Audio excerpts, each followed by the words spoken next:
retort. I'm not worried, I'll follow reward. You pop my head open like a gun. And pop his head open like a door.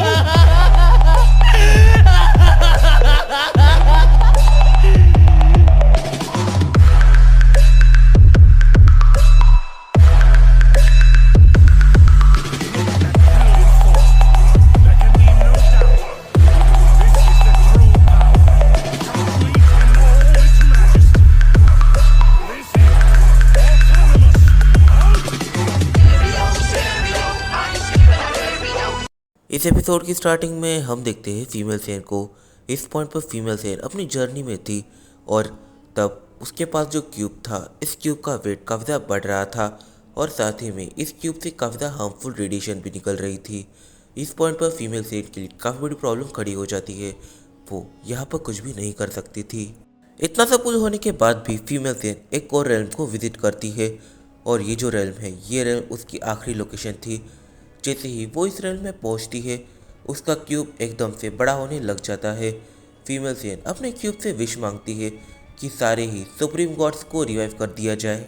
जैसे ही female Sen सारे ही supreme God's को revive करती है, एकदम से वो जो क्यूब है वो सारे ही सुप्रीम गॉड्स को रिवाइव करता है बैटल फील्ड में। और यहाँ पर जो फीमेल सेन है उसका काम पूरा हो चुका है। अब वो शांति से मर सकती है। वो एकदम से अपनी दोनों आंखें बंद करती है, पर वो मरती नहीं।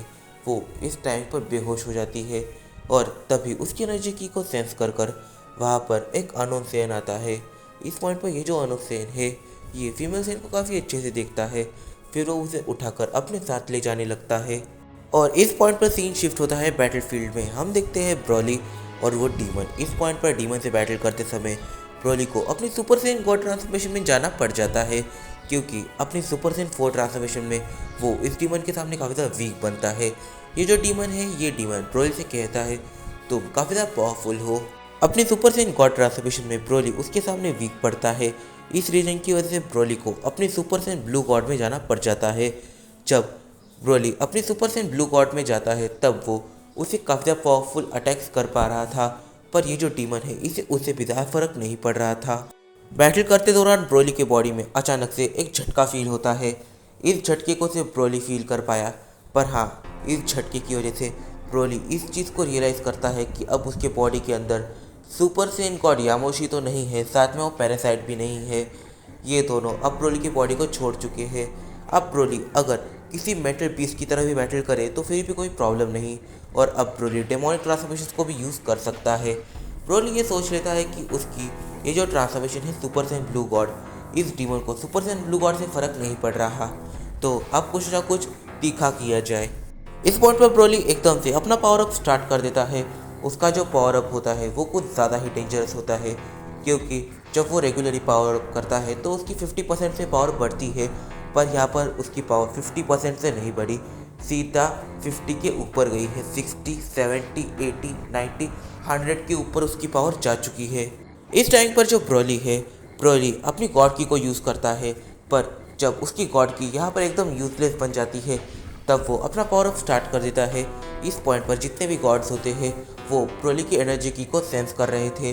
इस पॉइंट पर ब्रोली ग्रैंड प्रीस्ट से भी काफ़ी ज़्यादा पावरफुल बन चुका है। उसकी एनर्जी की इतनी ज़्यादा इंटेंस हो चुकी है कि अब उसे सेंस करने पर कुछ अलग ही सेंस हो रहा है।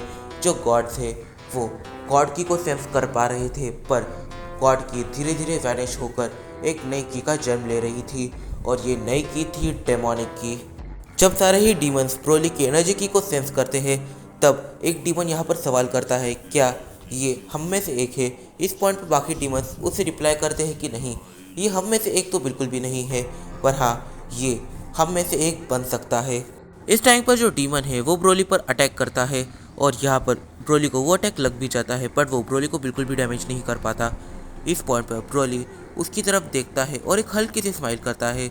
जैसे ही ब्रोली स्माइल करता है, वैसे ही उस डीमन के 2 टुकड़े हो जाते हैं। इस पॉइंट पर काफ़ी सारे डीमंस धीरे धीरे कर जिरेन की तरफ बढ़ रहे थे। जिरेन इतना पावरफुल नहीं है कि वो इन सारे ही डीमंस को अकेले हैंडल कर सके, पर वहाँ पर टोपो टाइम पर आ जाता है। पर टोपो और जिरेन ये दोनों मिलकर भी इस सिचुएशन में कुछ भी नहीं कर सकते थे। जब तक गोकू यहाँ पर नहीं आता, तब तक इन दोनों की जान हमेशा दांव पर लगी रहेगी। फिर mother of all angel time पर वहाँ पर पहुँच जाती है। जैसे ही mother of all angel time पर वहाँ पर पहुँच जाती है, वो जिरेन और टोपो इन दोनों को प्रॉब्लम में देखती है। वो एकदम से अपना एक हाथ उठाती है और चिल्लाती है डिवाइन स्माइट। जैसे ही वो डिवाइन स्माइट कहती है, एकदम से जिरेन और टोपो इनके सामने जितने भी डीमंस थे वो पूरी तरीके से डिस्ट्रॉय हो जाते हैं। ग्रैंड प्रिंस एकदम से अपनी वाइफ की एनर्जी की सेंस कर पीछे देखते हैं और यहाँ पर जो कंसाई होती है वो ग्रैंड प्रिंस की तरफ देखकर एक हल्की सी स्माइल करती है। फिर मदर ऑफ ऑल एंजल के आने के कुछ टाइमिंग के बाद वहाँ पर लॉर्ड अकुमो आते हैं। लॉर्ड अकुमो जैसे ही वहाँ पर एंटर करते हैं, हर किसी को लॉर्ड अकुमो की एनर्जी की सेंस होने लग जाती है। इस पॉइंट पर लॉर्ड अकुमो इस बैटल को काफ़ी अच्छे से देख लेते हैं कि आखिर यहाँ पर कितने डीमंस हैं और कितने गॉड्स हैं। और इस पॉइंट पर वो ब्रोली को भी देखते हैं। वो ब्रोली को देखते हैं तब उनके दिमाग में एक ही ख्याल आता है कि काफ़ी लंबे टाइम पहले मैंने अपने बेटे को अबैंडन कर दिया था, तो क्या ये उसका बेटा हो सकता है? क्योंकि जो लॉर्ड अकुमो है वो अपने बेटे को छोड़कर काफ़ी लंबे टाइम पहले चले गए थे। तभी वहाँ पर जेनो के डैड की एंट्री हो जाती है। जैसे ही जेनो का डैड बैटलफील्ड में आता है, वो इस पॉइंट पर मदर ऑफ ऑल एंजल से कहता है आप कुछ ज़्यादा ही तेज़ आ गई। फिर वो ग्रैंड प्रिंस की तरफ देखकर कहता है ताइशिंगखन, क्या जेनो सुरक्षित है? इस पॉइंट पर जैसे ही ग्रैंड प्रिंस हाँ में जवाब देते हैं, जो जेनो का फादर है वो काफ़ी ज़्यादा खुश हो जाता है और अब वो एकदम से एक फाइटिंग स्टांस बना लेता है ताकि वो यहाँ पर स्ट्रॉन्गेस्ट डीमन से बैटल कर सके। तभी यहाँ पर एंट्री होती है first God of destruction of universe 7। इस पॉइंट पर जो first God of destruction of universe 7 है वो एक सेन है और इसका नाम है दायमा। दायमा इस पॉइंट पर गॉड ऑफ डिस्ट्रक्शन की तरफ देखता है। वो एकदम से सारे गॉड ऑफ डिस्ट्रक्शन के पास जाता है। फिर वो बीरस और चांपा की तरफ देखता है और वो उनका नाम गेस करता है और कहता है तो तुम लोग काफ़ी ज़्यादा बड़े हो गए हो। जब लास्ट टाइम मैंने तुम्हें देखा था तब तुम काफ़ी ज़्यादा छोटे थे। तभी सुपर सैयन गॉड यहाँ पर आ जाता है और मैं सुपर सैयन गॉड यामोशी की बात कर रहा हूँ। इस पॉइंट पर जो सुपर सैयन गॉड यामोशी है वो इन सारे सुप्रीम गॉड्स के साथ रिवाइव हो चुके हैं। इस एक रीज़न की वजह से वो अब ब्रोली के माइंड के अंदर नहीं है, अब वो हकीकत में आ चुके हैं।